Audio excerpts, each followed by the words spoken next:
नमस्कार, मैं किरण चौधरी अपने YouTube चैनल पर आप सभी का हार्दिक स्वागत करती हूं। हम पढ़ रहे हैं राजस्थान की ज्योग्राफी। राजस्थान की ज्योग्राफी में हमारा टॉपिक चल रहा है राजस्थान की झीलें। देखिए, लास्ट वीडियो में हमने देखा कि राजस्थान की झीलों को दो भागों में बांटा गया है, खारे पानी की झीलें और मीठे पानी की झीलें। हमने शुरुआत की थी खारे पानी की झीलों से। देखिए, राजस्थान में सबसे प्रमुख जो खारे पानी की झील है सांभर झील, इसका लास्ट वीडियो में हम विस्तार से अध्ययन कर चुके हैं। एक बार फिर से हम देख लेते हैं जो राजस्थान की खारे पानी की झीलें हैं उनको। तो कौन कौन सी है? सांभर, डीडवाना, कावोद, पंचपद्रा, लूणकरणसर, कुचामन, ताल छप्पर, फलोदी, डेगाना और रेवासा, ये राजस्थान की प्रमुख खारे पानी की झीलें हैं। इनको याद करने के लिए ट्रिक है, साड़ी का पल्लू कुत्ता फाड़े रे। सा से सांभर, डी से डीडवाना, का से काओद, पै से पंचपद्रा, लू से लूणकरणसर, कू से कुचामन, ता से ताल छप्पर, फा से फलोदी, डे से डेगाना, रे से रेवासा। इस तरीके से ये राजस्थान की प्रमुख खारे पानी की झीलें हैं। सांभर झील का जो है हम अध्ययन कर चुके हैं। एक बार फिर से थोड़ा सा हम इसको देख लेंगे। ये देखिए, सांभर झील राजस्थान के 3 जिलों में है और ये देखिए, ये प्रमुख भी है और यही एक ऐसी झील है जो राजस्थान के 3 जो है जिलों में फैली है, नागौर, जयपुर और अजमेर। प्रमुख रूप से जो है जयपुर में आती है और इसका आधिकारिक रूप से रख रखाव भी जयपुर के पास ही है। राजस्थान में 12% जो नमक का उत्पादन होता है उसमें से अकेले 8.7% नमक का उत्पादन सांभर झील करती है। इसलिए ये हमारे लिए बहुत इम्पोर्टेंट है। और अगर लेटेस्ट डाटा देखें तो पिछले साल 2019 में सर्दियों के मौसम में लास्ट 2019 के समय यहाँ पर जो है हजारों की संख्या में पक्षी मृत पाए गए थे और ये भारत में ही नहीं वैश्विक स्तर पे एक चर्चा का विषय बन गया था। तो अगर नया कुछ उसके हिसाब से क्वेश्चन पूछा जाए तो हो सकता है यहाँ से प्रश्न बन सकता है, तो इस चीज़ को थोड़ा सा आप ध्यान रखना। अब हम खारे पानी की जो अगली झील है उसकी बात करते हैं, वो है पंचपद्रा झील, बाड़मेर। देखिए, ये झील जो है कहाँ है? बाड़मेर में। ध्यान रखिएगा, पंचपद्रा झील कहाँ है? बाड़मेर के ये पद्रा ही है, माफ़ी चाहूँगी, ये पंचपद्रा नामक स्थान पर है। और ये बाड़मेर के जो बालोतरा जो जिला है, बालोतरा जिला में ये पंचपद्रा स्थान है। अगर इसकी पूरा क्षेत्रफल देखें तो ये 85 किलोमीटर क्षेत्र में फैली हुई है। अब हम देखें कि इसका निर्माण किसने किया था, तो एक पंजा नामक भील था। इस भील ने क्या किया था, ये बाड़मेर के इस बालोतरा वाले इलाके में इस क्षेत्र में एक दलदल था, तो इस भील ने क्या किया, उस दलदल को सुखा करके इस झील का निर्माण किया था। तो इस भील, पंचा भील ने जो है इस झील का निर्माण किया, इसी के नाम पर इस झील का नामकरण हो गया पंचपद्रा। ठीक है, फिर देखिए, जितनी भी खारे पानी की झीलें हैं अधिकांश में जो है नमक का उत्पादन किया जाता है।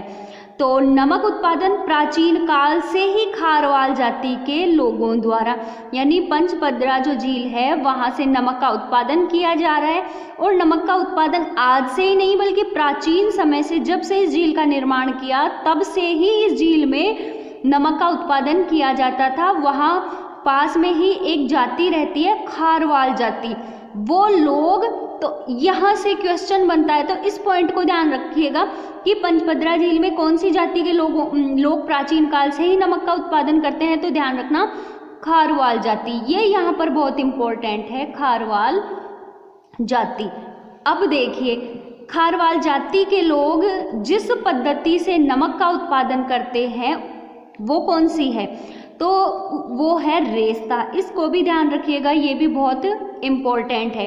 तो ये लोग कैसे करते हैं, वहाँ एक झाड़ी होती है, उस झाड़ी का नाम है मोरली झाड़ी। तो वो लोग क्या करते हैं, जैसे झील है और उस झील में पानी है और वो मोरली झाड़ी लेते हैं और मोरली झाड़ी से उस वायु से, यानी जब लाइट नहीं आती, पंखा बंद हो जाता है, तो हम हाथ वाले पंखे को हिला हिला के जो है हवा करते हैं। इसी तरीके से ये लोग भी इस मोरली झाड़ी से जो है एक तरीके से हवा करते हैं। इस तरीके से इसे वायु प्रवाह पद्धति भी कहते हैं। तो रेस्ता पद्धति को वायु प्रवाह पद्धति भी कहते हैं। और इस तरीके से ये खारवाल जाति के लोग यहाँ नमक उत्पादन करते हैं। देखिए जो पंचपदरा झील है, ये पूछा जाता है कि ये झील कौन से जिले में है, बाड़मेर से। तो एक फैक्ट तो ये इम्पोर्टेंट है। दूसरा ये है कि खारवाल जाति के लोग, कौन सी झील में खारवाल जाति के लोग, या खारवाल जाति के लोग कौन सी झील में नमक उत्पादन करता है, किसी भी तरीके से पूछा जा सकता है। तो ये ध्यान रखिएगा कि पंचपदरा झील खारवाल जाति। तीसरी, कौन सी झाड़ी से की टहनी लेते हैं, वो झाड़ी की टहनी लेते हैं, मोरली झाड़ी पूरी नहीं लेते, उसकी टहनियों को तोड़ करके। जैसे हम मंदिर में जाते हैं तो मोर की पंख से झाड़ा लगाते हैं ना, उस तरीके से वो उसकी टहनियाँ ले लेते हैं और उससे हवा करते हुए नमक तैयार कर देते हैं। तो ध्यान रखना, इसको वायु प्रवाह पद्धति और रेस्ता पद्धति कहते हैं। झाड़ी का नाम ध्यान रखना, मोरली झाड़ी की टहनियों से।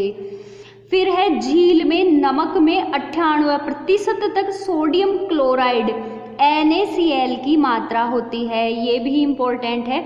इस कारण सर्वश्रेष्ठ व सबसे खारा नमक है, सर्वश्रेष्ठ और सबसे खारा नमक है। कुएं बनाकर भी नमक तैयार किया जाता है, जिसे कोसिया पद्धति कहते हैं। कुएं बना करके उसमें पानी इकट्ठा कर लिया जाता है, पानी सूख जाता है, नमक उसमें रह जाता है, उसको बोलते हैं कोसिया पद्धति।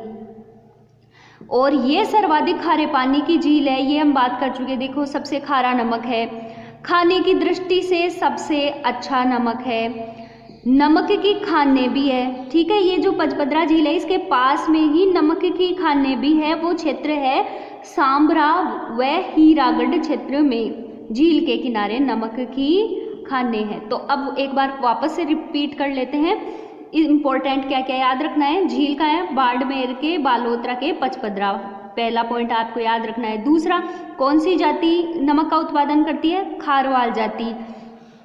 तीसरी पद्धति कौन सी है उनकी, वायु प्रवाह पद्धति, जिसे रेस्ता पद्धति भी कहते हैं।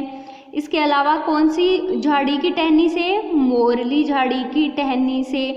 यहाँ नमक में सोडियम क्लोराइड की मात्रा 98% तक पाई जाती है। ध्यान रखना कि इसमें सबसे ज़्यादा सोडियम क्लोराइड क्वेश्चन पूछे गए हैं यहाँ से।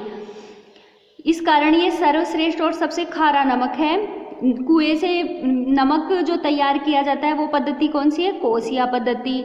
यह सबसे अच्छा नमक कौन सी झील का है, पंचपदरा का। नमक की खाने कहाँ है, किस झील के किनारे है, तो पंचपदरा, और वो स्थान है सांभरा और हीरागढ़। ये इंपॉर्टेंट पॉइंट हैं इसके अंदर जहाँ से क्वेश्चन पूछे जाएंगे, इससे बाहर क्वेश्चन नहीं आते, मोस्टली यहीं से पूछा जाता है। अगली झील की बात करते हैं हम, डीडवाना झील। देखिए डीडवाना कहाँ है, नागौर। नागौर के डीडवाना कस्बे में डीडवाना झील है, याद रह जाएगी डीडवाना कहाँ है। इस झील के नीचे खारी चट्टानों के भंडारे यानी धरातल है। धरातल में जो चट्टानें हैं वो चट्टानें कैसी है, उनमें नमक की मात्रा अधिक है।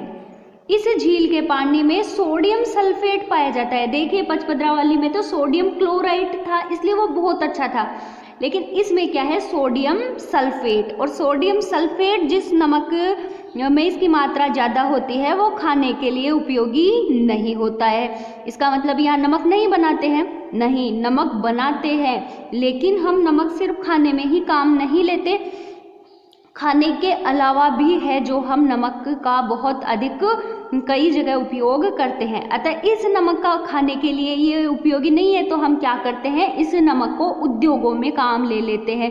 जैसे कागज उद्योग में, कई जैसे यूरोपीय कंट्रीज है वहाँ बहुत बर्फबारी होती है, तो क्या होता है उस सड़कों के ऊपर जो भी आपके मार्ग है, मार्ग ढक जाते हैं उस बर्फ से, तो क्या होता है, नमक उसके बर्फ के ऊपर डाला जाता है। नमक से क्या होता है, वो बर्फ जल्दी पिघल जाती है। अगर आप न्यूज़ देखते हो तो आपको पता होगा कि पिछले 1-2 साल पहले ऐसे हुआ था कि बहुत बर्फबारी हुई थी और भारत से नमक मंगवाया गया था, क्योंकि जो भारतीय जो नमक है वो उस बर्फ को गलाने में अधिक सहायक था। अब देखिए, झील के किनारे राजस्थान स्टेट केमिकल वर्क्स की स्थापना की गई 1960 में। उर्वरक कारखाना है ये, ठीक है। तो डीडवाना से इम्पोर्टेंट कहाँ है, डीडवाना, नागौर के डीडवाना। ये झील में खारापन क्यों है, क्योंकि नीचे चट्टानें खारी है। इसमें सोडियम सल्फेट नहीं है, डीडवाना में क्या है, सोडियम सल्फेट है, सोडियम क्लोराइड नहीं है, इसलिए ये खाने की योग्य नहीं है। इसलिए इसका किस में उपयोग किया जाता है, उद्योगों में इस नमक का उपयोग किया जाता है। इस झील के देखो नमक कैसे, एक इसमें इम्पोर्टेंट जो पूछा जाता है वो ब्राइन पूछा जाता है कि ब्राइन क्या है, किधर है, कैसे। तो क्या है, इस झील में पानी की क्यारियां बनाकर फिर उसे सुखाकर नमक प्राप्त किया जाता है, इसे ब्राइन कहते हैं। तो ध्यान रखना, ब्राइन पद्धति से नमक कहाँ तैयार किया जाता है, डीडवाना झील में।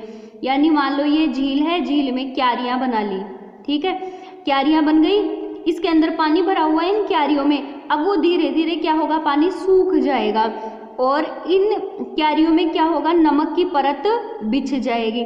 तो क्यारियों में नमक के पानी, जो नमक परत बिछ गई, वहाँ ढेरियाँ बना ली जाती है, इकट्ठा कर करके हर क्यारी का जो है नमक उसको बना करके ढेरियाँ बना लेते हैं और इस तरीके से नमक प्राप्त किया जाता है। तो ध्यान रखना, इसमें इम्पोर्टेंट है ब्राइन।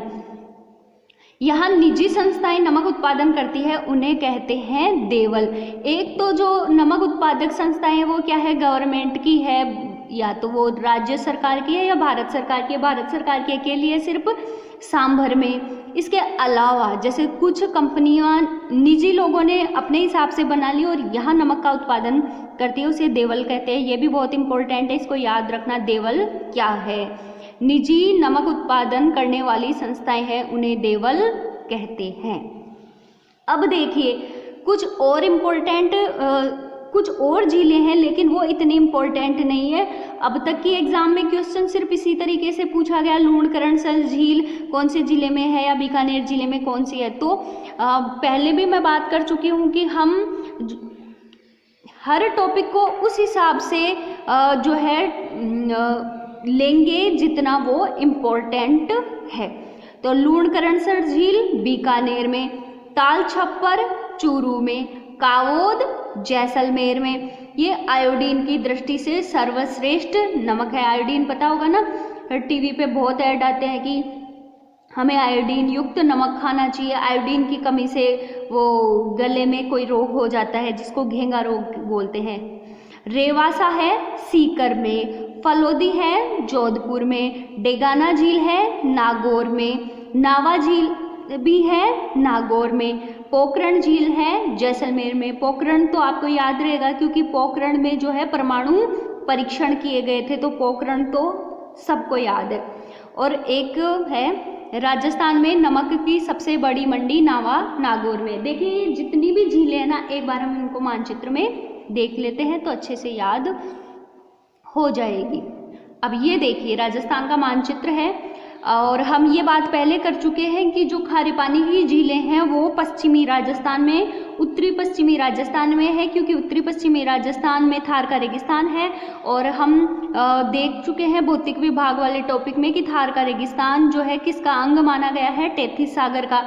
और महासागर या सागर का पानी हमेशा कैसा होता है, खारा पानी होता है, उसमें नमक की मात्रा ज़्यादा होती है। इसीलिए थार के रेगिस्तान की ये जो झीलें हैं वो टेथिस महासागर का अंग होने की वजह से राजस्थान की अधिकांश खारी झीलें इसी क्षेत्र में है। और मीठी झीलें की बात करें तो वो पूर्वी और दक्षिणी पूर्वी राजस्थान में आएगी। तो अपनी सबसे इम्पोर्टेंट जो झील थी वो सांभर, जो 3 जिलों में थी, जयपुर, सीकर और नागौर में। फिर उसके बाद देखते हैं पश्चिमी राजस्थान से शुरू करते हैं। पश्चिमी राजस्थान में के जैसलमेर में 2 झीलें हैं, पोखरण और कावोद झील, पोखरण और कावोद झील। फिर बाड़मेर में चले तो बाड़मेर में हम देख चुके हैं कि पंचपदरा झील है वो बाड़मेर में है, लूणकरणसर झील बीकानेर में है, फलोदी झील जोधपुर में है, नागौर में भी 2 झीलें हैं, नावा और डीडवाना, ये 2 झीलें खारे पानी की नागौर में है, ताल छप्पर झील है चूरू में है, रेवासा झील सीकर में, यानी सीकर में 2 झील, माफ़ी चाहूँगी मैंने ये शायद गलत बोल दिया कि सांभर झील कितने जिलों में है, 3 में है, सही है, लेकिन वो सीकर में नहीं है। वो कौन कौन से जिलों में है? अजमेर, जयपुर और नागौर। कौन से 3 जिले? ये नागौर, ये जयपुर और ये अजमेर, ठीक है। और सीकर में कौन सी झील है? रेवासा झील है, ठीक है। तो ये थी राजस्थान की खारे पानी की झीलें। आप भी अपनी नोटबुक में या इस तरीके के मानचित्र में इन खारे पानी की झीलों को भर लीजिए और फिर इनको अगर 1-2 बार रिपीट करोगे तो आपको ये अच्छे से याद हो जाएगी। और 3 जो झीलें हैं, सांभर, डीडवाना और पंचपदरा, इनकी हमने डिटेल देखी है, बहुत सारे इम्पोर्टेंट फैक्ट थे। तो एक बार दोबारा वीडियो को देखिए ध्यान से और नोट्स बनाते हुए चलो, तो आपको अच्छे से याद हो जाएगी। और सारी जो ये खारे पानी की झीलों को याद करने के लिए एक इंटरेस्टिंग सी ट्रिक भी दी गई है, जिनसे आप इन झीलों को याद कर लीजिए। तो कैसा, अब जो नेक्स्ट जो अपना वीडियो आएगा उसमें हम राजस्थान के खारे पानी की झीलों का अध्ययन करेंगे।